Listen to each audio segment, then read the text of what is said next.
Let's crack open a beer and share some thoughts.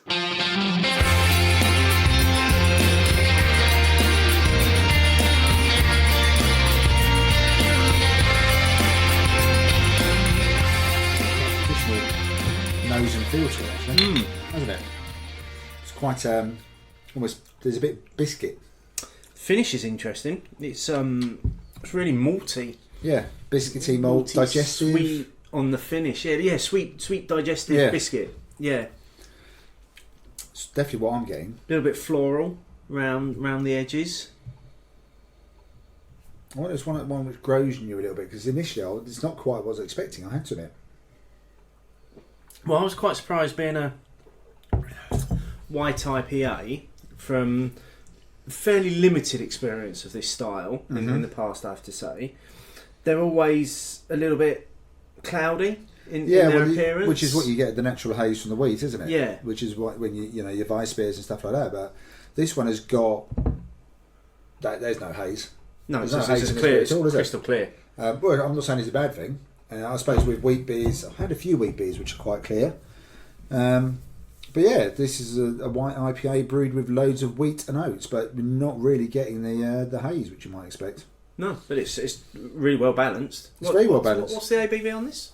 5.2. Okay, so it's not too bad then. Not too heavy. So Quite light. Put that into a sessionable area these days. It still falls into sessionable, doesn't it? Yeah. So what we got it's the Fyne Ales Nice White IPA. Yes, part of a series of beers that we're doing this evening from Fyne Ales, which we are very grateful to Ian from Fyne Ales for sending down to us. So we're going to be enjoying obviously this one as a starter. This has a companion piece to it called Naughty, which is a black IPA, which we'll move on to in a while, and then a couple more that we'll be drinking as we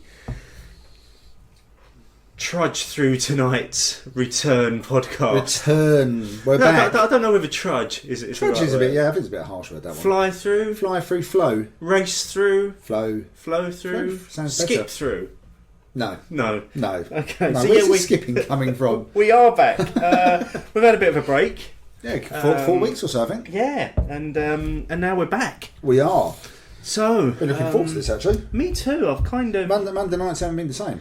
Yeah, I have found myself like a little bit like, well, what should I do? Have you sat there talking into your microphone with beers? Not on my own. No. I might have sat on the sofa on a couple of occasions talking to myself about beers, but certainly didn't get the microphone out. Obviously, we put out the Thornbridge special while we were off air, which was something that I did with Miles, but we'll come on to that in a second. That trip, if you haven't already listened to that particular podcast, and if you haven't already listened, then shame on you. Why not? Because you should listen. I downloaded it, I listened to it and thought, where was I? Where was you? You should have been there, mate. Absolutely, you should have been there. So that seems like the best place to start. Yeah, so come on, I listened to it. Yeah, it sounded like you and Miles and the old lady and assorted others had a fabulous time.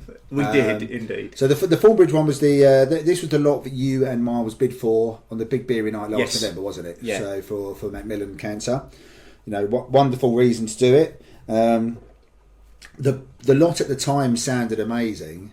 I think what you guys got sounds like it exceeded all expectations. Absolutely. I mean, it was to be fair when putting together that auction list last year. When that Thornbridge lot came through, I was like, I want that. There was some great lots in there, but for me, that was the one that really stood out as being something really special because I think Thornbridge as a brewery probably have a place in a lot of our hearts and our beer journey. Massively. Craft beer epiphany for me. Yeah. Jaipur 2011. Yeah, but at the same time, a brewery that are frequently overlooked. I'd agree with that as well. For what they do. Maybe you don't look out for them. Yeah. They're certainly not as they're not noisy, are they? They're not noisy. They Media. just get on and do. Yeah. They just produce good beer. So yeah, it was a pretty decent lot. It was a collection of beers that are no longer commercially available to buy. So from their own cellar. It was a tour of the brewery And Simon, who's the COO up at Thornbridge that put the lot together, also said that if it went above £150, he'd also throw in a tutored tasting with one of the brewery team. So I think Miles and I bid like £150 and a penny to trigger that last condition. But yeah, we got properly looked after. We arrived on the weekend when Mango Halcyon was being launched as well, so we got to try that fairly fresh in the bottle. We had a great tasting of a number of beers, sat in Thornbridge's barrel store. We got a proper look around the brewery, got to see parts that you don't get to see on the public tour.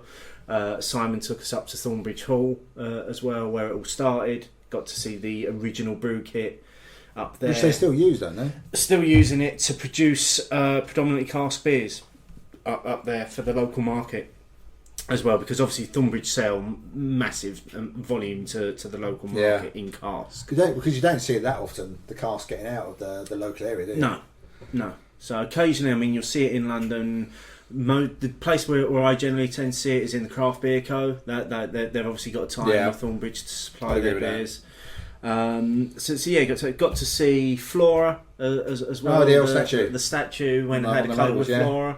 And just had the most amazing pint of Jaipur in the Riverside. I was envious when you said that one. Jaipur on cask at its freshest. Oh mate, honestly, I had forgotten how good Jaipur can taste. Oh, no, isn't that the thing though? Yeah. You know, and this sort of brings me, you know, one of my beery highlights in the last 4 weeks was the holiday me and Michelle went on was a cruise. I looked at the beer list before I went, and it was shockingly bad.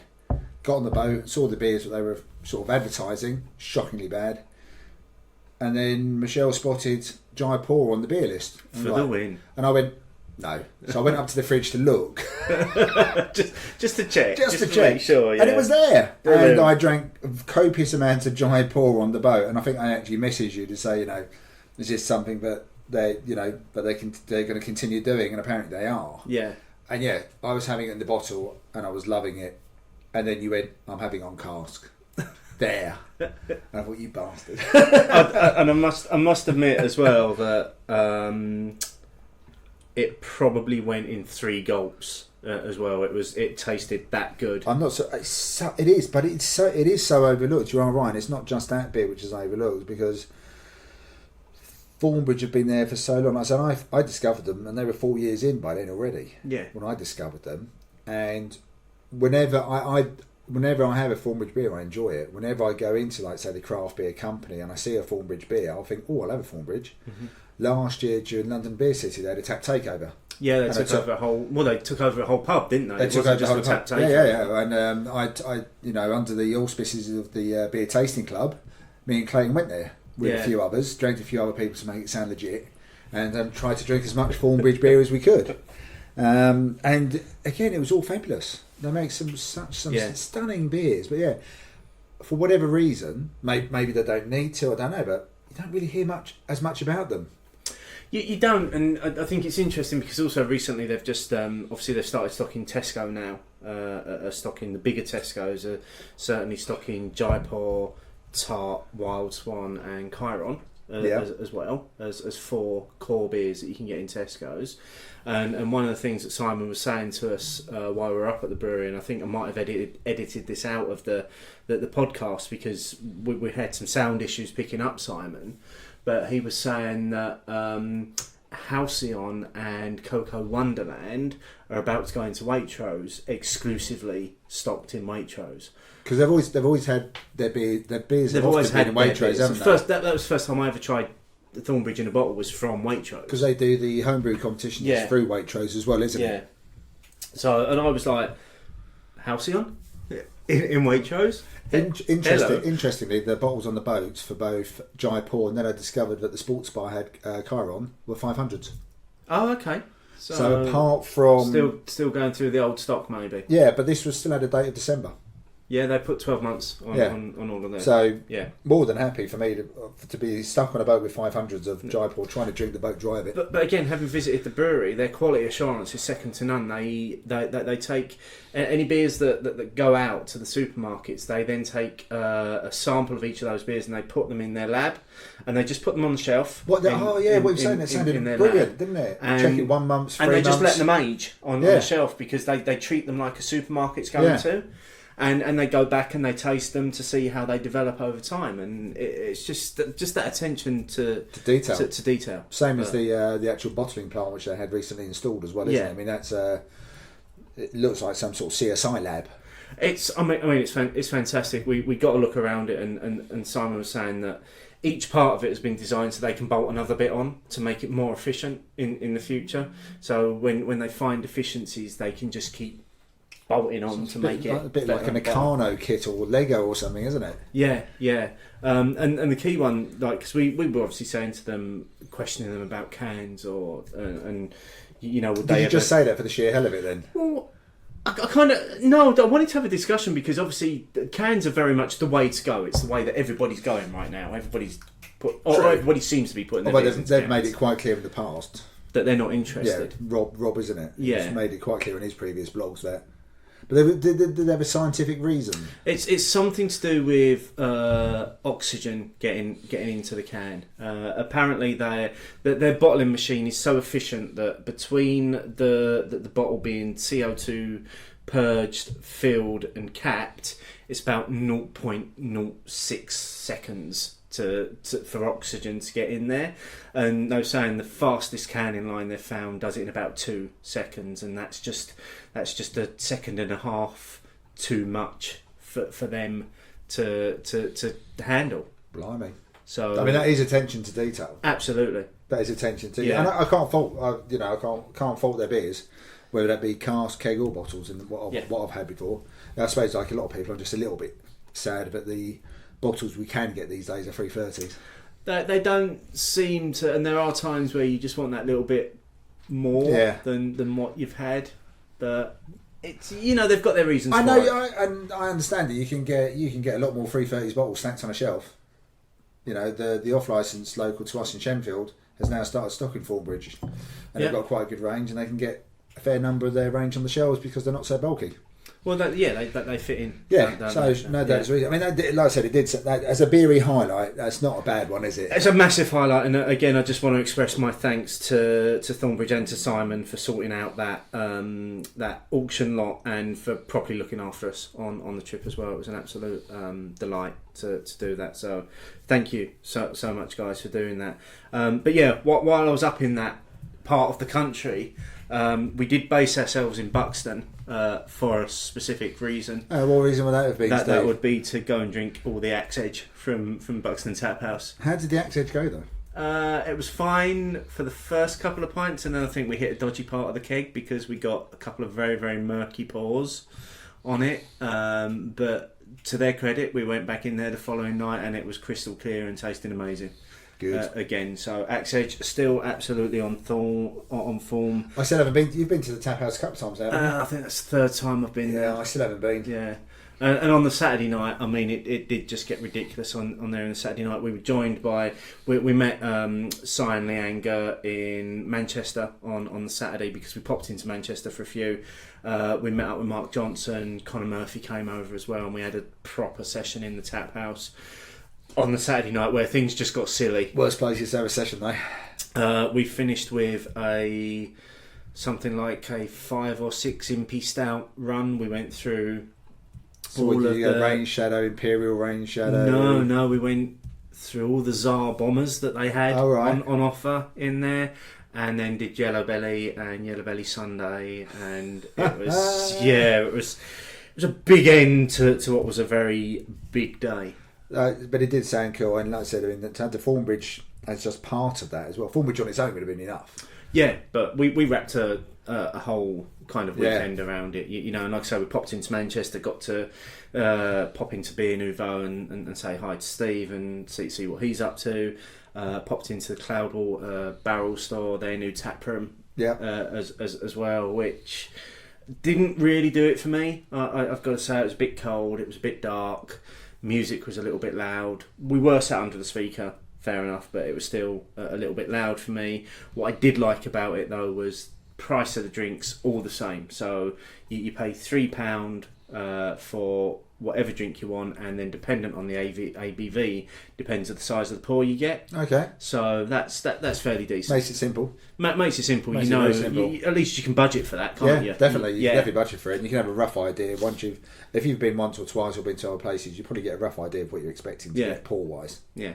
Anyway, so you packed a lot in? Packed a lot in, and also just I have to mention it just because we also went to Cafe Beer Moth and had the second best pint of cask beer of the weekend, which was a pint of Sonoma on cask. Oh, more Sonoma as well, which was once again tasted amazing. Smashing it with that one. That's some level of consistency as well. Yeah, you had it before I did. I think the first time I had it was at the Manchester Beer Festival. You had it last. Did you have it at Indie Man last year? Or was it before that? I've had it at Indie Man. I've had it from the bottle as well. So that, that's some consistency as well. It is. You're having it at different times in different places, and it's still great. Banging. Yeah, every time. So yeah, that was quite an interesting. That's not a bad shout. I mean, that's interesting trip. As beery weekends go. Yeah, that's not too bad. Had a good one. All. That's I must admit, I didn't actually want to leave because it was a beautiful weekend as well. Weather was lovely, wasn't it? If you've never been to the Peak District, Buxton, that whole area is just beautiful. Because that was the weekend we set off on the cruise. Yeah, and it was lovely weather going down to Southampton that weekend. Absolutely stunning. Yeah. Weekend.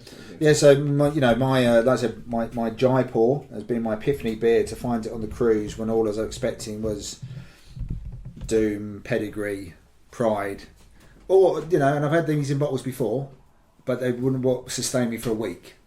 And but they it turns out that their P&O's beer list online is not quite as up to date as it should be. So the sports bar, they had about 15 or 16 different bottles which you could do tasting paddles on. I don't know quite how they worked it because once the bottle's open, I'm not really sure how they did it, whether they had any very fancy stoppers.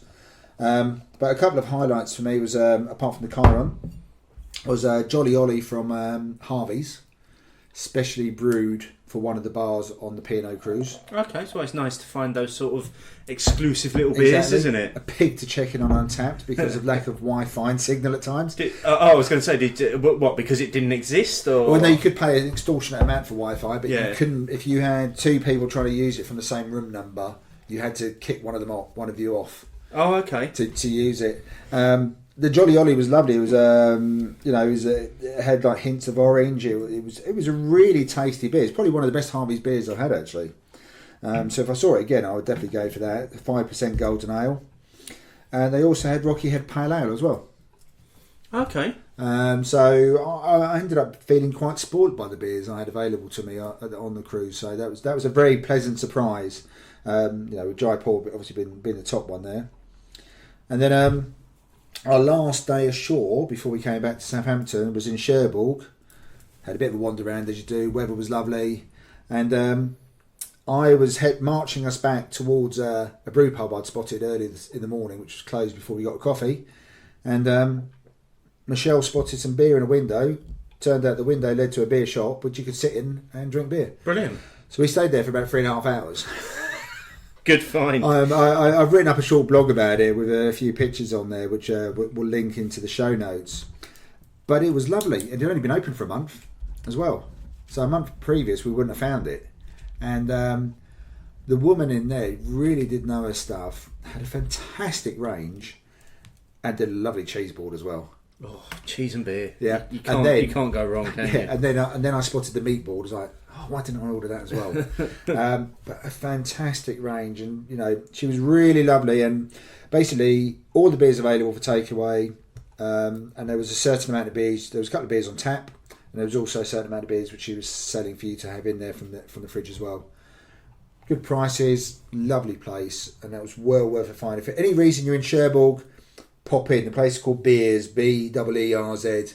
It was just one of those things you don't expect to find. Yeah, but assuming details about it being in the blog, we'll like you said, yeah. Well, very nice, really nice. Lovely. We're finishing up with the first beer already then. So we have. What do you think by the end of it? It's very drinkable. Yeah. Again, it's one of those that on a nice sunny afternoon, you could just sit and quite happily have, Any have need one to of call those. it a white IPA though? I don't think there was enough in there for it to distinguish it between a standard IPA. Just call it an IPA. Yeah. It just happens to be made with wheat and oats rather than Yeah. other adjuncts really. I would have said that you could just call it IPA. I mean the black IPA, which we've now got, is black. Yep. And they are a companion piece to one another. It's not being nice. So I can understand why you'd want the nice ones be white. Yes. On the label and the naughty one. But yeah, it probably it's really for it to be. Look, my brother Brian, who you've met. Yeah. Have you met him? No, it's Clayton's met him. Clayton's met him. Another beardy person has met him. And all the beards. All the beards. I get confused sometimes. You all look the same. And he loves his wheat beers. So he would enjoy the beer, but he'd be disappointed initially not to find it looking and feeling like wheat. I don't think it was wheaty enough. Yeah. I've just spotted actually the naughty isn't actually a black IPA, it's a black ale. So, which probably explains why I maybe turned my nose up a little bit when I first sipped it, because I was like, well, that's giving me no black IPA characteristics whatsoever. But they're not trying to. They're not trying to, because that's not what it is. You can tell it's our first show back after 4 weeks. Yeah, we're a little bit rusty, so. But we'll get there by the end of it. I'm sure we will, and there's plenty to go before we get there. So anyway, I've done my cruise. You've done your visit to Thornbridge, Buxton, Manchester, Beermoth, all in 48 hours. What else did you do, Steve? I popped to Hop City in Leeds. The Leeds festival, the festival at Leeds at the Northern Monk Refectory, wasn't it? Yeah. I managed to plan a whole weekend of activities with my boys, purely around me spending 1 hour at Hop City. Brilliant. So the attention to detail just to get the planning that went into it was nothing short of miraculous. Thoughts about Hop City? Yes. Fantastic feel to the festival. Nice vibe. Making full use of all 3 floors at Northern Monk's brewery and taproom refectory building. Yeah, which is, again, like I think we've said it more than once now, it's such a fabulous space anyway. Yeah. Also created an outside space as well to use as part of that. Didn't feel... I went on the Friday afternoon sessions. This was Good Friday afternoon. Didn't feel overcrowded. You know, you didn't feel as though you were jostling. I never had to really wait for any of the beers that I was going for while I was there. Nice feel to it. Maybe on floors 2 and 3, which were the only floors I really visited, so that's the taproom level and then the event space level above it. Maybe the music was a little bit loud.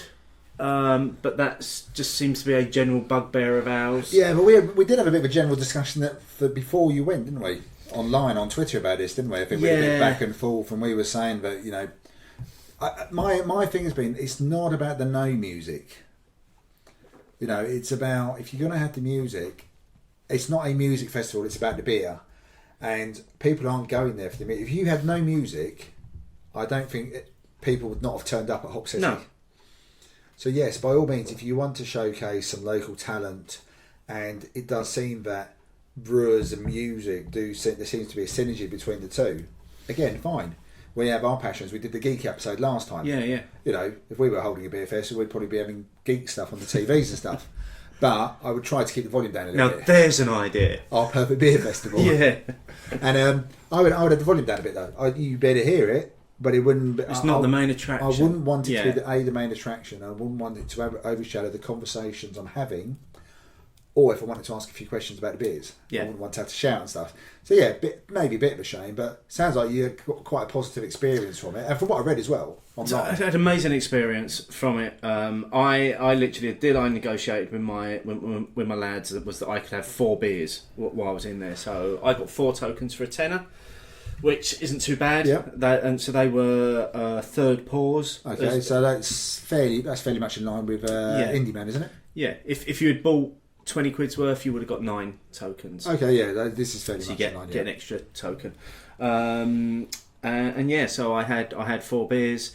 The one thing that did make my whole demeanour drop, and this is just me, and I appreciate it's just me. Well, And I wonder what's coming next. And I appreciate that others love it, but every beer was murky as fuck, and it was just like I was there was a point at which one of the beers I had, which was a standout for me from Brew by Numbers, their 0521 IPA,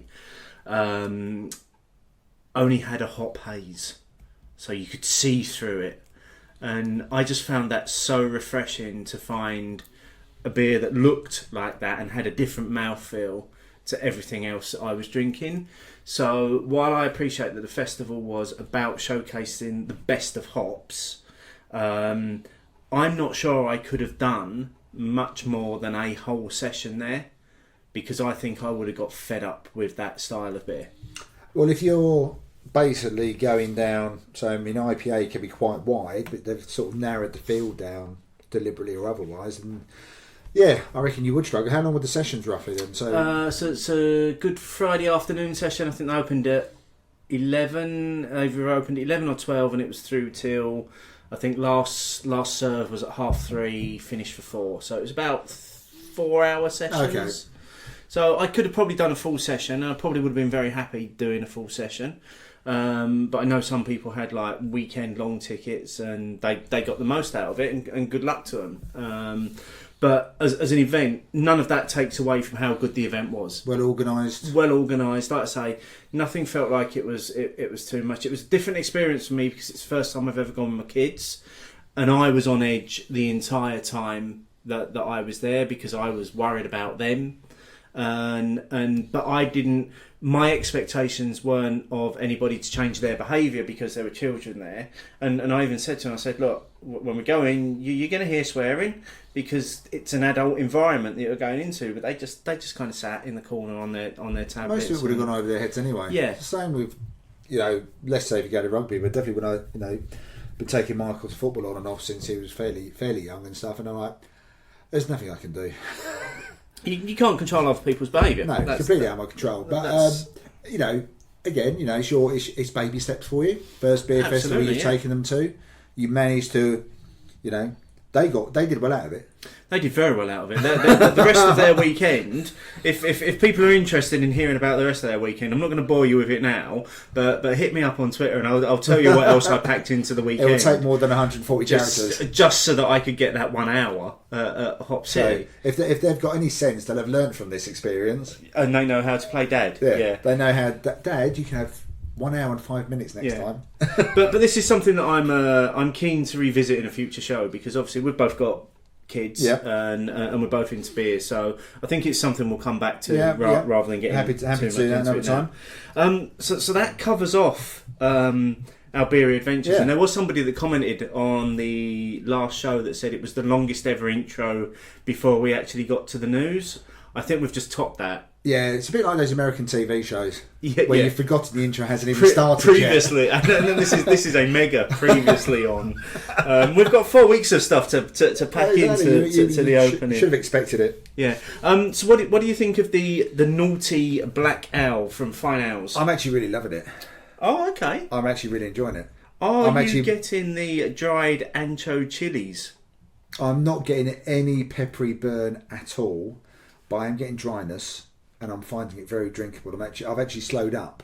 Okay, I've got to say I'm struggling with it a little bit. Now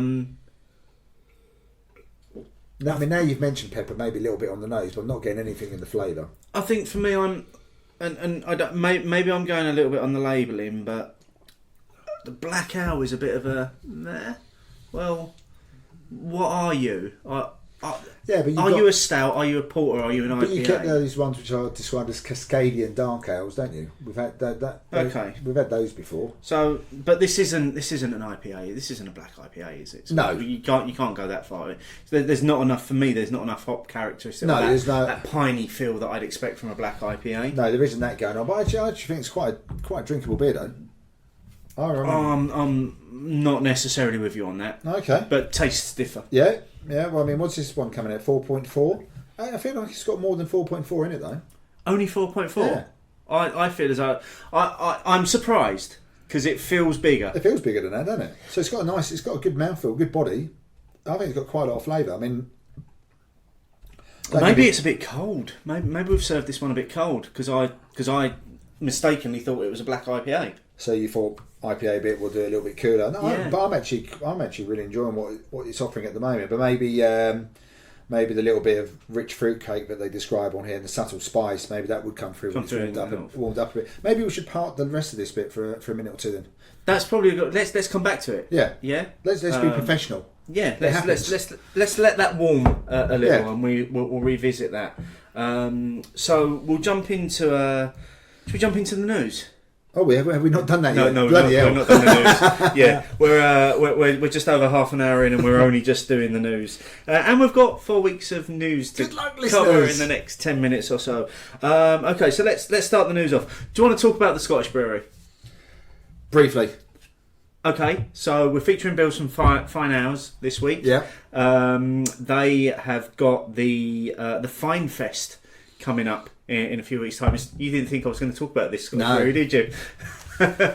So, Fyne Fest is an annual beer and music festival that Fyne Ales have organised. It runs this year on the 2nd to the 4th of June up at the brewery in Cairndown.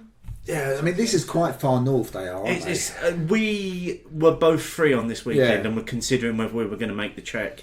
I mean, it's well worth making the trek. The breweries that they've announced so far, I mean, Beavertown, Buxton, Campervan, Cloudwater, Daya, Fierce, Fyne, Hawkshead, Magic Rock, Out of Town, Pilot, Siren, Thornbridge, Upfront, Verdant and Wild. I mean, that's not a bad lineup, is it? And that's just the first wave of breweries. Yeah, because they've got more to announce, I'm sure. Yeah.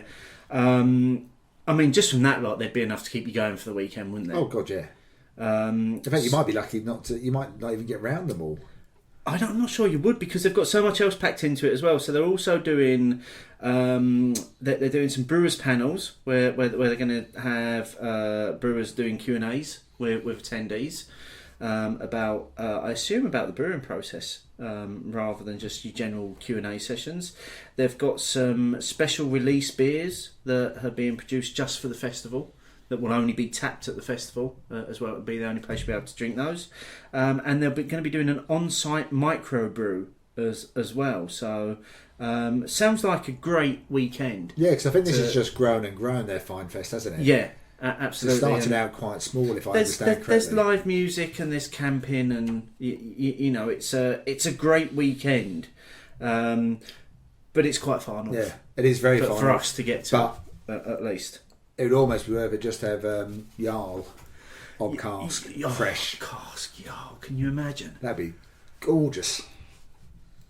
Yeah. Now you're thinking about it, aren't you? I am thinking about it. I think the weekend tickets are £60, and I think that includes camping as well, if camping's your thing. Yeah. So that's not bad though for a 3-day festival plus camping. No, I assume other festival. I don't know what camping rates are like for festivals these days. Well, you could pay just that for a camping weekend, right? Without the beer, and you'd have to take your own beer. Okay, and you wouldn't be able to take all of that? You wouldn't be able to take all of that. But if you want more information about that, head over to fyneales.com where you'll be able to find all of the ticket information and more information about the breweries as they're announced. So that was the first part of the news about the Scottish brewery. Do you want to talk about CAMRA voting that craft can't be used as a definition for their beer? You asked me this before the show and I said no. But I do actually want to hear what they said. I have to admit, curiosity has got the better of me. Okay, I didn't print the stuff off because I was anticipating you saying no. Well, let's come back. It was one of the motions that was put forward at the AGM that took place recently, which was to use the term craft beer in line with advertising about CAMRA beer festivals, and apparently overwhelmingly the membership voted against it, which it's not really a shock though, is it? Not considering probably the makeup of the majority of the membership. Yeah, and also we've had the discussions about it before, but I mean it's almost impossible to define it. I mean that's often their stock argument, isn't it? Real Ale Camera, very cleverly, maybe by accident or by design, did create a definition for real ale. It did, yeah. In the UK, there's never been created a definition for craft beer. We all have our own understanding of craft beer, modern beer, whatever you want to call it, not traditional, not cask, keg, that kind of stuff. So I'm not entirely surprised that was the case. I probably should have looked at it a bit more often, but I think the members' weekend was when I was still coming back from holiday. It was the weekend that I was in Buxton and Thornbridge. So I wasn't able to keep up to date with it anyway. But again, that's it. I wonder who put the motion forward, because I think that was almost going to fail. It's almost like, did they put the motion forward so it could fail? I don't know, but I think part of it for me, a little part of it was that obviously the camera members weekend was the same weekend as another quite high profile members weekend, and they seemed to sneak that announcement out in the midst of all these other big announcements that were being made by the other Scottish brewery. Yeah, is that the Scottish play? It is like the we're not allowed to mention. We're not going to be mentioning the other Scottish brewery anymore. No. I do want to quickly just say that I did enjoy Born to Die. Jury's out for me. Really? On that one, it was better than the last. Yeah, but iteration. You didn't like the last one at all. Of it. I still don't think it's as good as previous versions, but I know from having now experienced it over a number of years, I always prefer the autumn release of it. The best before November. Yeah, rather than the earlier release of it. So I must be more... My taste buds must be more in line with the hops that they use in the later edition. Yeah, I think this was the one. This was my favourite of the early year releases so far. This for me felt a lot closer to the end of year release. It was definitely better than the last one. Yeah, but like I said, you didn't rate that one at all. I didn't rate that one at all, and just for the record, I'm not happy about 330ml cans either, because I think again that's a beer that I think gives more the more of it you have in a glass. Yeah, and me and Michelle actually split a can, so we actually had a half of 330. Yeah. So we didn't have much of it, really. Because we've spoken about this before when we've been in pubs, that you get a taster, and that never tastes like the pint that you then get of it. No. And especially, I find it particularly with cask beer, you get a taste of cask beer, and it might be like, I'm not sure about that. Then you get a pint of it, and it tastes completely different. Yeah. And also there's that growing on you as well. Yeah. Yeah, so speaking of new beers, so next one is again, it's another beer from Fyne Ales, and this is Ragnarok, which is Imperial Jarl. So this is a double IPA. So is this based on the Jarl recipe? Is this because we've just spoken about Jarl, and I think we both agree this is we both have a bit of affection for Jarl. Let me read what's on the label. Okay, I'll sniff. Okay, so it says, how do you surpass an icon? Can you create an instant classic? At Fyne Ales, we love a challenge, so we rolled up our sleeves, grabbed Jarl by the scruff of its neck, and hauled it up to a whole new level. An Imperial IPA with sweet hoppy aromas followed by citrus and toffee to finish this Imperial Jarl. This is Ragnarok. Interesting. Again, it's one of these things. I think we mentioned this before in regards to it was Sonoma and double Sonoma. Yeah. So Sonoma's a pale ale. Yeah. Jarl is a pale ale. Yeah. Double Jarl becomes an IPA. It suddenly becomes a double IPA. Sorry, it's a double pale ale. Yeah. Surely. But this is one that I was excited to hear about when they first did it, which was about 18 months ago now, and this is the first time I've got to try it as well, because I love Jarl. I think Jarl's fantastic. I haven't had it for a while. I think Cherbourg Beer Festival a couple of years ago, they had it on cask. For me, Jarl is up there with Jaipur and Ghost Shippers. When you find it on cask, or even from the bottle, it's one of the best examples of that style of beer at its ABV, because I think it's on like 3.8% or something ridiculous like 3.8. Absolutely ridiculously drinkable. Yeah, no, God, I would if I see it, I'll have it. Yeah. So, cheers. Cheers. Let's have a go at Ragnarok.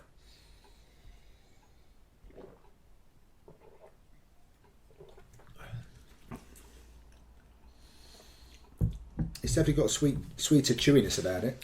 It's really sweet. That's straight away. But it's not that...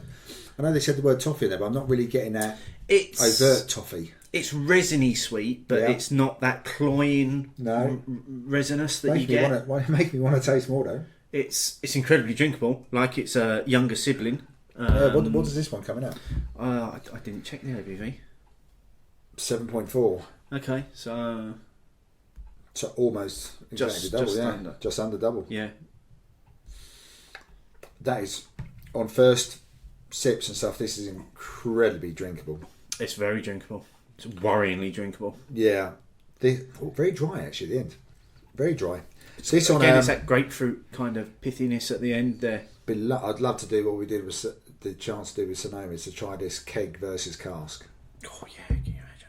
Cool, that would almost persuade me to go up to that Jarl, then to do that side by side in cask and keg would be fantastic. Yeah. That's very drinkable and quite timely as well. I'm going to go off on a tangent again here because Ragnarok. the trailer for Thor Ragnarok came out while I was off as well, and that looks like it's going to be the film of the year. Well, especially the soundtrack. Yeah. Oh, soundtrack was sounding brilliant. Yeah. That was. Absolutely. Music in the background. Yeah. That Fyne Ales, you should have sent us this 5 weeks ago. Would have been perfect for the geek show. If they're not talking to Marvel, then they're not doing something right. Right, so we have got some more news to get through. Yep. We are still only on the news. Okay, so Manchester Beer Week. You'll remember last year that as part of the Beer Week, they had a series of collaborations that were done with Manchester breweries and breweries from not Manchester. There's only one worth mentioning. I know there's only one worth mentioning in your mind. Do you want to just mention it Freeze again? Company. There you go. So they announced this week that, or last week they announced that they're going to do collaborations again this year. There's going to be 5 collaborations this year. These are quite exciting. All of these are quite exciting. So you've got Blackjack are teaming up with Hawkshead. You've got Runaway teaming up with Left-Handed Giant. You've then got Track, who we've obviously already spoken about, our love for Track, teaming up with Brew by Numbers. I am very excited about the potential in that one. They're either going to go full on hops or they're going to do something else. Yeah, I'm hoping it's the former. I really am. And then the last 2, and I've saved them for last because obviously in my mind I think these are probably the 2 biggest collabs. So the first one is, they didn't get involved last year, but Marble have got involved this year. Okay, Marble, good. I'm glad because with the Manchester Beer definitely scene. They've been around for a long time now. Doing a collab with Northern Monk. Marble and Northern Monk. Now that just excites me. Because coming together. Because Marble have been trying really hard the last couple of years. They've, with their various other ranges and their craft range as well, haven't they? They've really sort of shaken off their shackles. Absolutely, beers in cans now, and I think the potential there is amazing. And then the last one, and this may have the potential to rival the Threes Company from last year. Big shout. So you've got Cloudwater, with Lost and Grounded, and Verdant. Pretty impressive lineup. That's going to be a hell of a 3-way collaboration. So those beers will be released at on the first Monday of Manchester Beer Week, which is June the 26th. A number of venues across Manchester. But if it's anything like last year, Manchester Beer Week teamed up with Beer Merchants and they did a box that contained all of those beers, bottled versions of them. So none of that's been announced yet, but hopefully they can do that again.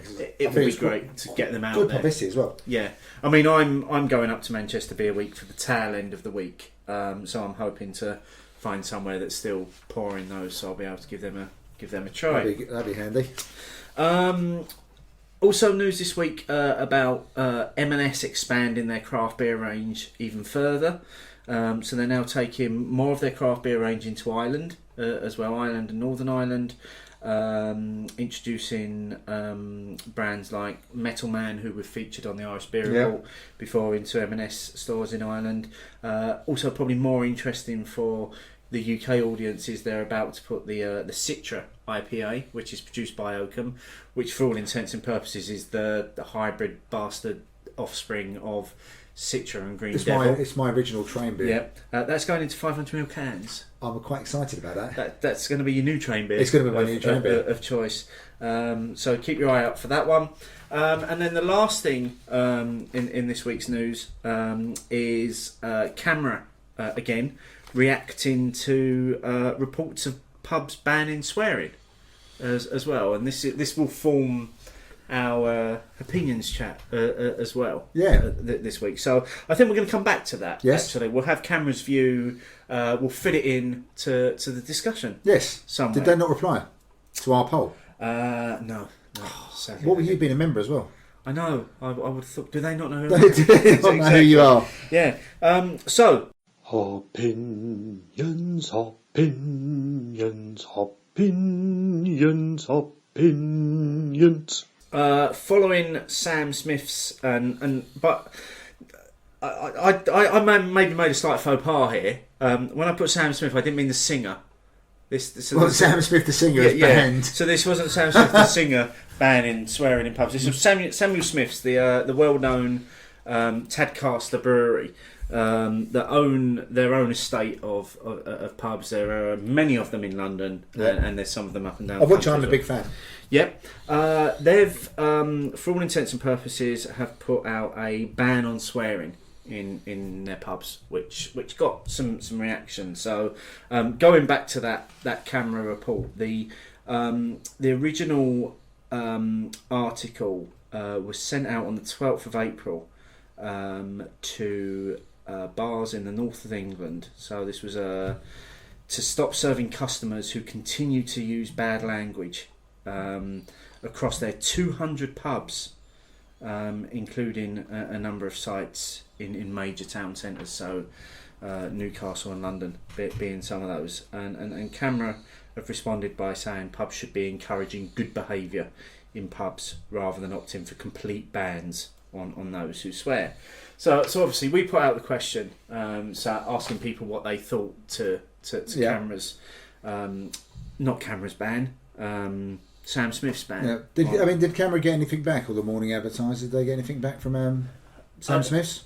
I don't think so. No, I think it was very much the Morning Advertiser's view on it. It was more the Morning Advertiser and Camera's view on it than it was Sam Smith's. Because I did a bit of digging around before we go into the poll, and the Morning Advertiser or Camera, if I've read this correctly, So Samuel Smith did not respond to the Morning Advertiser repeated calls for comment. I did chase them up, and I did get a brief comment from them. Okay. And basically, which is more than what I got. That's because I do like their beer. I like their beers. Well, I've got nothing. Old brewery I've got bitter? Nothing against Sam Smith's Okay. beers. I really enjoy them. Their chocolate stout is something to behold. I would agree with that, definitely. Yeah, definitely. But it was a very brief reply. I don't really think they do much on social media anyway. So not looking through their Twitter feed. No, it's few and far between. So basically, their comment was, "Hi there. We are keen that all of our pubs should be friendly places characterised by good language." That's their what the statement they've put out about this. So fairly general. They haven't said anything specific. So I don't know if there was a specific instance which kicked it off. So that's what they said. Just for the for the sake of balance, that's what they said there. But what was our poll? How did our poll pitch up in the end? Well, we as always we gave people a number of options. So we asked, what do you think to swearing in pubs? And and that wasn't specifically targeting Samuel Smith's pubs in any way, shape, or form. It was just in general. Yeah. So the options were what the fuck, let's keep it decent, or don't care either way. Almost half of the 266 votes went for what the fuck at 43%. And then the other two were fairly close. Let's keep it decent at 28% and don't care either way at 29%. generally, the comments that we had back, you can split into 3 very distinct sections. So there was one that was very much about the environment that you're in. The second one was about that environment. Is it family friendly? Is it children friendly? That sort of thing. Should that be taken into consideration? And the third one was kind of a view from the pub's point of view as well. So we had a brewery and a pub get involved in the comments as well. So I reckon let's start there. Let's start with kind of the breweries and the pub's view, and then we can then go into the environment and the family side of things as well. And as we said earlier, obviously we've both got children that we've taken to beer festivals now, and would we expect people's behaviour to change just because they're children? Yeah. That's probably a question for another day. So the feedback, a couple of comments we had. So Beer Nouveau at Beer Nouveau said landlords should decide, but it's easier for chains to give their staff the fallback excuse of company rules rather than actually dealing or explaining to drunken idiots why they shouldn't be cursing in front of strangers. Which I think is it's a valid point. If you're working part-time behind a bar, minimum wage, for a bit of pocket money. Do you want to be having a pop at someone? Pulling someone up on their bad language? Sorry, I can't serve you anymore because you just said fuck. And then, or you swore, and one person's definition of swearing is different to another person's absolutely definition of swearing. Because that didn't really come out, but, I use certain words frequently. And I don't know if everyone would consider them swearing, or some people may consider them very offensive. So, also, why would you... Well, if you're working behind the bar and you're only doing a few part-time hours, like you say, for pin money, maybe you work at university, doing bits in between your studies. Do you want the hassle? But if you can point to a sign, which may be at the back of the bar towards the roof, and go, sorry, look, that's what it says here. Yeah. I've got no choice but to say it. And you can then call the bouncer in. If need be. But just on that, you're saying, obviously one person's definition of a swear word is very much different from another. I mean, one of the comments that we did have that lends itself to that was from the Owl Lady. And she said, censorship in the most overt sense. I don't like folk using the C star every other word. We all know what that word is. Yeah, craft. Clearly, yeah. Don't use craft. Don't use craft in a Samuel Smith's pub. For God's sake, people, don't you know? Yeah, but she was saying that, but if their vocabulary's that stunted, why limit them further? Which was an interesting point. And then we had feedback from a pub as well. So the Geese and Fountain at Geese_Fountain simply said, we like to keep the swearing in the kitchen where it belongs. Oh, they have Gordon Ramsay working for them. That's where he's ended up. Yeah, obviously, yeah. So I mean, those are 3 quite not conflicting, but views that kind of share the same. Yeah, I mean, I can definitely see where Steve at Beer Nouveau is coming from. For a chain, it is easier to say to their employees, right, here's one rule fits all, job done. If you do get offended by it, you can just point to the company rules. Yeah. Job done. Geese and Fountain would like to keep swearing in the kitchen where it belongs. Again, I think that most local... Let's assume this is a local pub, maybe not part of a chain. Then there's probably got the landlord or landlady are probably in a position where they can just go, hold on, that kind of thing to one of their regulars. And then, from the Owl Lady, about people mentioning craft in Sam Smith's pub. I mean, the C word is my least favourite of the variety of swear words that are on offer these days. That's probably the one I don't use very often. I love that. The variety. Can I have the menu of the fair language, please? Well, you can get a craft beer menu now. A swear word one, but I'm not a big fan of it myself either. That particular word. But I was quite interested that a lot of the comments, not just ones we might read out shortly, definitely focused on whether there's children around. Yes. Yeah. Now, I'm of the opinion that I don't necessarily need someone. They say 2 very adult environments I've taken Michael to for a long time now are pubs, beer festivals and football grounds. Both of those will involve him hearing vocab that he wouldn't be taught at school. But he's probably hearing in the playground. Probably hearing anyway. Yeah. But if heard openly, would probably get him into detention if he was using it himself. Yeah. So, but I can't control what he hears. apart from unless it's me. Everything else is outside of my control for that kind of thing. But I would hope that other people, I would hope that other people respect that it's not big or clever, because sometimes it feels like it can be a bit overt. But I was very interested that people did home in on it. It almost became like a tangent set of comments about taking children to pubs, whether it was family friendly. I think the one which I liked was from Dan at Jargon Brewing. Be aware of your surroundings and audience. It's almost like you could just stop there. Yeah. As far as I'm concerned, and I tried to be like that anyway. So that was probably my favourite comment. That went hand in hand with Miles Lambert. Surely people moderate the language based on their environment they're in.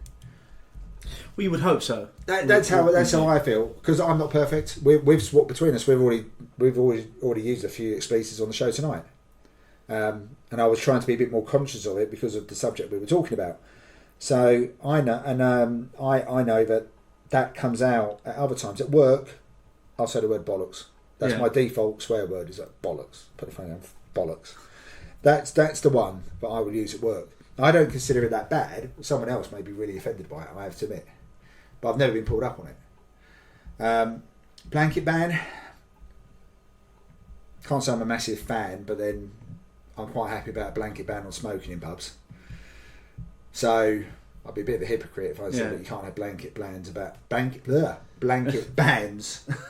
That IPA is going down really well. It's going down very well, yeah. So I can't pick and choose my blanket ban. So if a company wants to do it and they feel that it's necessary, maybe there've been a few instances. Maybe there's a few places where it got really out of hand. And they thought, well, okay, the best way to do this is like all good companies, one size fits all. Yeah, absolutely. So yeah, I mean, it'd be quite interesting to hear some of the other comments actually. Well, I think on that one of the comments that we had, and I quite like this one. This was from Weebs at K_Alistair. I swear a lot. Try not to around kids, but I have no issues with the staff politely asking me to moderate my language.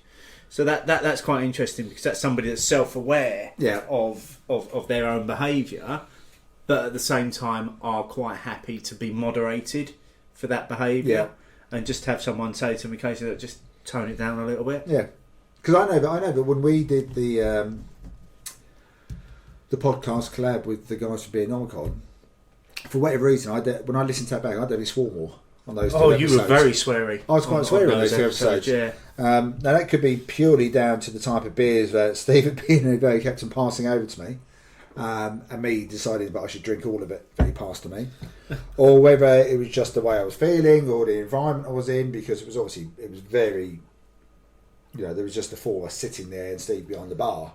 I don't know, but that was definitely the sweariest I've been on the podcasts.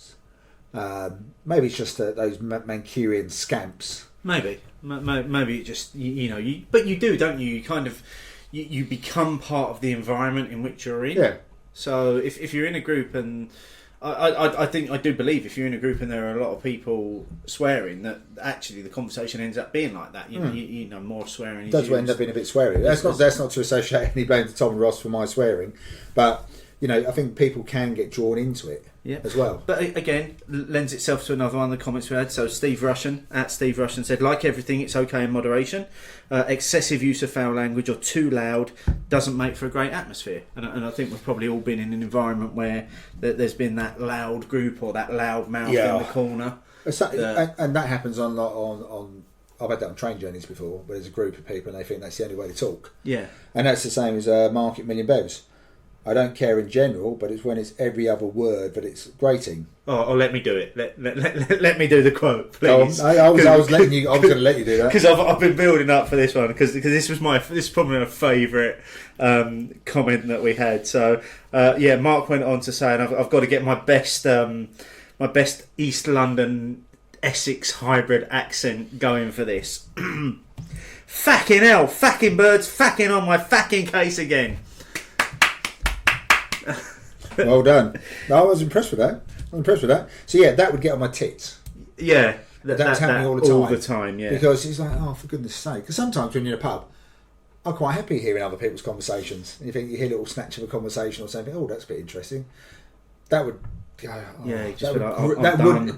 would grate. Yeah. It would grate after. I'd be like, I'd be tempted to either move away from them, or if I couldn't, I'd be tempted to leave. Yeah, because that would just especially if there's a big group of them as well. Yeah, eventually that becomes intimidating because they feed off each other as well. Yeah. So yeah, I would think that'd be too much. But yeah, well done on that reading out. Thank you. Quote. I was impressed with that. I'm just showing my roots there, probably. So, any final thoughts on this one? I mean, it's not a bad thing, is it? People aren't going to stop drinking in Samuel Smith's pubs just because they want people to behave with a little bit of decorum. No, I don't think so. I mean, like I said, I'm a fan of Samuel Smith's pub. You said you're a fan of the pubs and the beers. I personally do try not to swear. I mean, if you get me talking about things I'm very passionate about, then yeah, the words do come out sometimes, and but I don't shout them. I like to think I don't shout them. I'd like to think that if someone then tapped me on the shoulder and said, "Would you mind keeping it down a bit?" Yeah, I would moderate it, as was pointed out earlier. I and again, I wouldn't, like I said, I wouldn't necessarily need people to suddenly become priests and nuns just because I turn up with someone who's underage either. That's my decision to take them into an adult environment. But surely the flip side of that is if it's a family pub, and you know, we all, when I say family pub, we all know that sort of environment. It's a bit more, maybe a bit more foodie than it is drink, and surely, and before a certain time in the day, surely you would expect a little bit that more down, tempering of that sort of behaviour. That boils down to the, be aware of the environment you're in kind of thing, isn't it? I think that comes back to that one. But yeah, I don't have too much. I don't see it as a bad thing. I would, like I said, I'd be really interested to know. I presume there must have been an incident at some point. There must have been something that my sparked thing is that this. There was an incident. Someone, a landlord or someone working behind the bar took offence to something and asked them to moderate it. And there was a challenge back to that, and they've decided, okay, well, we're not having that, and that's the only thing I can think of, because otherwise I can't see why you'd actually bring in the ban in the first place. But I don't see it as a bad thing. I think what will happen is that different pubs in the Sam Smith estate will treat that rule as and when they see fit. I think so, but they've now got the mandate to do so, exactly, from the company. Yeah, which I think makes life easier for behaviour. Yeah, absolutely. Okay, so I think we've just about done that. I think we've done it. If anybody does still have views on that, use the hashtag opinions and let us know on Twitter, or find out what sparked the ban in the first place. And and share that with us as well, because I'd be really interested to know. So, like I said, we had the Sam Smith's response, but to me, it feels like there must have been a trigger. Yeah, absolutely. All company policies have a trigger. There's a reason why they've decided to instigate that. Yeah. Before we move on, what did you think of the Ragnarok? Loved it. Absolutely loved it. I mean, both our glasses are empty. Disappointed that we had to share a 330ml bottle. To be fair, I would have quite liked that whole bottle. That was delicious, wasn't it? To myself, I would have quite liked 500 mils of that. Yes, that was that sweetness never got cloying. Really drinkable. Even as it warmed up, stayed drinkable. Lovely dry finish as well. Yeah, beautifully dry. Really enjoyed it. I'm gonna wash that down. Go back to the. I was going to say, do you want to dip back to the naughty and see if it's certainly got some aroma coming off it now. You're getting a bit more coffee this time. Coffee, chocolate. Yeah. A little bit of chocolate. Wasn't getting that first of all. It was too cold. None of that was coming off of it. This is working really well after the Imperial IPA, or double IPA. Yeah, I think now it's warmed a little bit. Like I say, there's masses on the aroma. Yeah. So much more on the aroma. There is quite a hint of roasted. It's only a hint of roasted flavour in there. Yeah, but there's definitely comes through more now. Maybe like a really bitter dark chocolate in there as well, which is working just perfectly. I'm glad we saved that bit. Absolutely, and it works really perfectly. Glad we saved that bit. What's going to be the last beer? What is the last that we're going to do from Fyne Ales? This is a collab between Fyne Ales and the institute that is the Molen. Oh, I didn't know that. How did I not pick up that when you said the beers we had? The Molen as well. Well, apparently you didn't know that we drank this at the Manchester Beer Festival either. Oh, yeah. On cask. So this is Mills and Hills. This is an Imperial Stout, which weighs in at a lovely 9.5%. And we had this in the latter stages of the... We had this towards the end of the evening, before we left the Manchester Beer Festival, shortly before you demanded that we went to a bar owned by the Scottish brewery. Oh, yeah, the look, other if Scottish brewery. I look at Untapped, it's got a little tick in the corner. Yeah. And How did that happen? That would be around the 25th or 26th of January, I would have imagined. January the 20th at Manchester Central, which would tend to hint at... That would very much be the Manchester I'll Beer never Festival. say what I thought of it then. We'll save that, but let's... Yeah. So that's got a thick, creamy that head, is hasn't thick. It, I mean, it even poured. Yeah, cheers. Poured from the glass thick. That did. Oh, Oh, look at that! I mean, just look at that head though. It's that lovely off-white, almost. That's beige, isn't it? That is head, got beige. Oh, that's got a lovely nose. The aroma is just. There's coffee in there. Molasses. Yeah. Oh yeah. Just straight away the mouthfeel on that. Yeah. Thick, velvety. Fills the mouth. It feels like it's slight alcohol burn, which feels like it's been barrel aged. I don't know if it has, but that's just the sense I'm getting. Interesting. No. This was one of the first brews that they did on their new brew kit. Using bold New World hops, such as Citra Ace and Calypso. Really? Yeah. Now, I'm not a fan of Citra Ace. No, nor am I. There's only a couple of beers. Weird Beer do Sriracha Faceplant, and I can live with that. And Bristol Beer Factory did a lovely 4% cask, which they didn't over hop with the old Sriracha. For me, it's a bit of a Marmite. Yeah. One. I would not have picked that out. But now the power of suggestion, straight away, what the flavour I'm getting in my mouth is coconut. I'm getting like toasted coconut in there. No, I'm not, fortunately. Yeah, fortunately, but... I would never have picked those out. That's incredible. I'm glad we've saved that one till the end. That's brilliant. Very much the right decision. I mean, all I wrote for the January the 20th on Untapped was they do big beers too, and very well, I might add. 4 out of 5. Wow, that's some big scoring for you Yeah, as well. It's it very is. rare you go up that far. Yeah, and I might have to just concur with my original thoughts. That is fucking delicious. It is really nice. That is really good, that is. Yeah. So we can use that to bring in this first show back of our new season with our now famous letters section. Let us know, write it down. Let us know, write it down. Let us know your thoughts and bitter and lingerness. Write it down. Famous or infamous is the question. Yeah.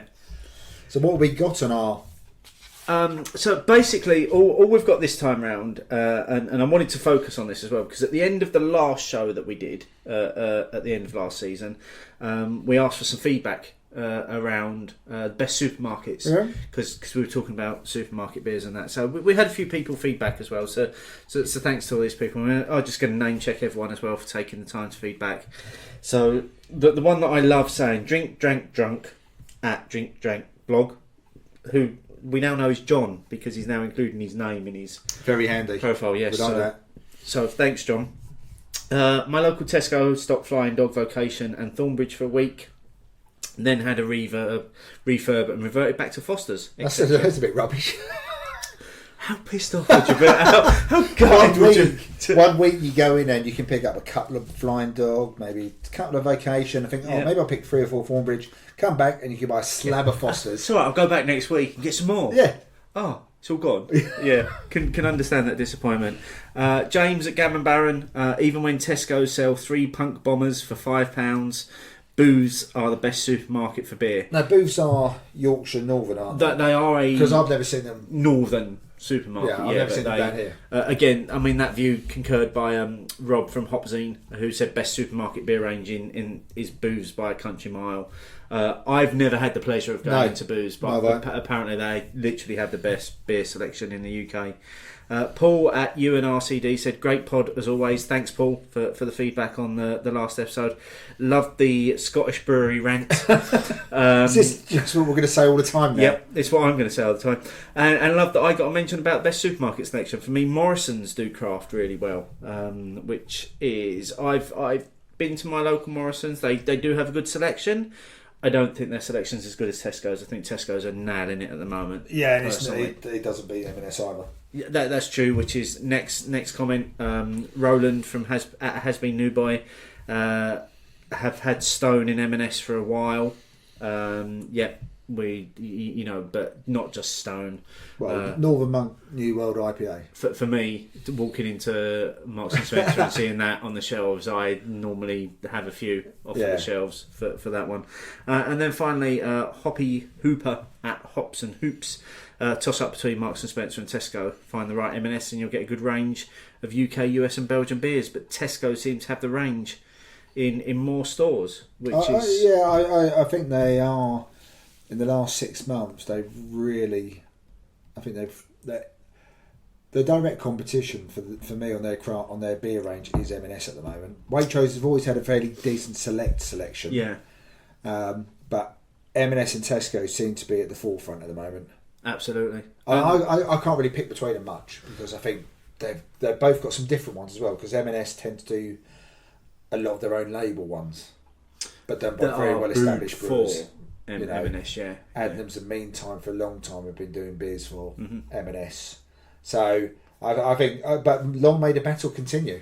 Absolutely, because as long as they're trying to one up each other, it means the consumers we get the benefit. Yeah, and absolutely. I still think, going back to one of the old shows, I don't think this detracts from beers getting into then the bottle shops and the independent bars and things like that. It's really good when people came back about that one. Yeah, absolutely. And if you do want to ask us a question about anything for Bitter in English, this is our letters section, which is a listeners only letters section. Put it on Twitter, use the hashtag opinions, and we'll look to feature it in a future show. Yeah, make it about beer. Yeah, obviously, yeah. Don't just the random questions, or something that's going to tap into our geekdom. Yeah. Other than that, don't bother. Yeah, we'll have nothing. Yeah, it'll be a very brief section. So you've had 4 weeks worth of pictures to look over, and I've spent a bit of time doing this. Prizeless Prize to see the beneficiary of the first big box of nothing of season 3, and I do apologise if I have missed any. I had a mobile phone issue halfway through the season break. I now have a mobile phone which actually does stuff. When I press buttons, it comes up with a screen. So it's quite good, this. So the picture I've ended up with is in relation to the Scottish brewery. And it's from the Beard guy. And he's got a picture of the Brewdog Born to Die 1305-2017 in the can. And some sort of like voodoo mask as well beside it. I'm just showing this to Steve now. Okay, yeah.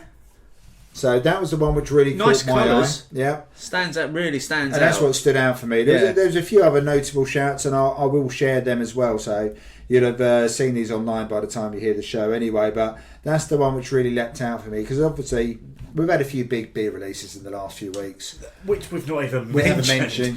Cannonball Run, Born to Die, Mango House, so they featured quite a lot anyway on the pictures. So that one was just a little bit different, especially with the selection of colours and the accompanying voodoo mask. Yeah. I really like the colours on that. The contrast really stands out. So not even that was Instagram. I've never seen his name on Twitter, but congratulations. You are the beneficiary of the first big box of nothing. It's always nice when the box goes to someone new. Yeah, exactly. We just have to find him now. I think, yeah. So he can receive his big box of nothing. We wouldn't want him to miss out. No, don't like anybody to miss out on anything. Exactly. And the people have seen the pictures. The big box of nothing does exist. It does indeed exist. So we're almost there, mate. It's been a long one tonight. I make no apologies for that because it was bound to be after 4 weeks off. We've not been here for a few weeks. Exactly. We've had a lot to talk about, and like we say, we haven't even covered the big beer releases that have come through while I've been off. So, just before we finish tonight, some exclusive news on something new that we've got coming up. next month. So we are going to be launching a new spin-off. I would say it's a Spin-off podcast. Yeah, spin-off. Called Opinions on Films. Yeah. Where we're going to combine our love of great beer with classic films from our youth. Yeah. So films from the 80s and early 90s. Yeah. It's probably going to be mostly 80s, I reckon. Mostly 80s. But we've teamed up with the guys at Beerz. And the basic concept is that we're going to get a box of beer from Beerz. We're going to get their behemoth box. Yeah. And you and I are going to drink our way through that box while we watch a film. Yep. And you're going to get to hear us talk about the beers and the film. And you might hear the film in the background. Yeah. But there are some licensing issues which stop us from actually playing the film in the background. But we hope you're going to get involved in what we're going to do. Yeah. So as the weeks go on, we'll let you know exactly what film it'll be. Yep. I think you're going to write a little post up. There's going to be a post go live on the 1st of May because that will coincide with May's Behemoth box going on sale. And for those of you that like to drink along with the podcast, this is your opportunity to come back into that because you'll be able to buy that box. There's a discount code on the website, on our discounts page. You can get the box that we're going to drink and you can drink along with the beers that we're going to drink. And you can watch the film at the same time if you want to. It's readily available. This film. It's just going to be fantastic. So keep your eyes out for that. We're really excited. Yeah, I'm really looking forward to doing it. So, but it's not going to be something that's that frequent. We're going to do it 3 or 4 times a year. Yeah. And we're excited about doing it, and hopefully you guys will be. Yeah, hopefully you'll all enjoy it. And like I said, once you've read the post and know what the film is, and you've seen which beers there are, get in touch. Let us know what you think, and hopefully, once you hear it, you'll want to hear it again with another film and another box. Let's hope so. Yeah, because if they don't, then there goes our whole thing. Yeah, there goes the whole plan. Yes, but we'll crack on anyway. So next week. We've just come back, but we're going to take a week off. Yeah, bank holidays really affect our schedule. Yeah, because we record on a Monday, so bank holidays are always difficult for us. But what we're going to do in place of the main Opinions show is we're going to release the next Irish Beer Report, which will feature Boundary beers. And spoiler alert, good beers coming up. They are 2 very, very good beers. Yeah. So if you want to drink along, head on over to Honest Brew. Yeah. honestbrew.co.uk and order. You're looking to order the Citra, which is a saison, and you're after the passion fruit one in particular, and the Forever Ago, which is a New England style IPA. Yes. Make sure to use the code SAVE10IRISH. That's 10 the number, not the words. At checkout to get a 10% discount on those as well. But you'll be able to drink along with us next week. Yeah, it's well worth ordering them. It's well worth listening to. So we were massively impressed. Absolutely. And then the week after that, we are bringing back probably one of the highlights of last season for most people. So we're going to Ruth's coming back in to the on location studio with us. And we're going to be recording another show with Ruth at the Beer Fairy. Are we having gin again? There's no gin this time. Well, I say there's no gin. I imagine there will be gin. Let's hope there's gin. When Ruth is involved. Ruth, if you're listening, gin please. Initial discussions would suggest it's bringing back something that we started doing at the end of the old Beer O'Clock show run. Ruth is looking to bring in beers from exclusively West Berkshire breweries. So it's almost bringing back that kind of regional focus on county showcase type beers. So that could be quite exciting. That'd be a good learning experience for me. Definitely. Yeah, so we've got a lot coming up. Yeah, we've got a few other things planned as well. We've got quite a rammed season as well. Yeah, we've been sitting down doing a bit of discussions about the planning. So I think there's some few exciting shows coming up actually. I think so. I think, and we're trying to do quite a balance of studio shows and on location stuff as well. And the odd collab as well. There's at least one collab planned at the moment, but who knows? These things just spring up every now and again. Exactly. What opportunities may arise. Exactly, that's it. So, I think we're about there, aren't we? Final thoughts on this one? Final thoughts on Mills and Hills. I am loving it. It's the perfect end to the first show of the season, isn't End of a session. it? It has been a bit of a session, as both, well. both for the listeners. Yes, And if there's drinking anyone the still beer. with us at what's coming up to the hour and a half mark, good luck to you guys. But just once again to say thank you to Fyne Ales and Ian from Fyne Ales for sending these beers down to us. It's been a pleasure to give them a try. The highlights for me have been the Ragnarok and the Mills. And Definitely. Hills. Definitely. But Absolutely. the revisit of the black ale, That contrasting worked, to before and after the double IPA, that did work. Absolutely, yeah. If you're going to get your hands on the naughty black ale, Take it out of the fridge half an hour before you have it. absolutely let it warm a little bit because there's so much flavour and aroma in there that we weren't getting first of all. Exactly. That very much came through. But yes, this Mills and Hills, Yes, brilliant. perfect beer to finish on. Exactly. Cheers. Cheers, Steve.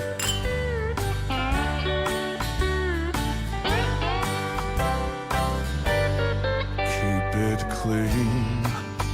My mama said keep it clean. Keep it clean. My mama said keep it clean.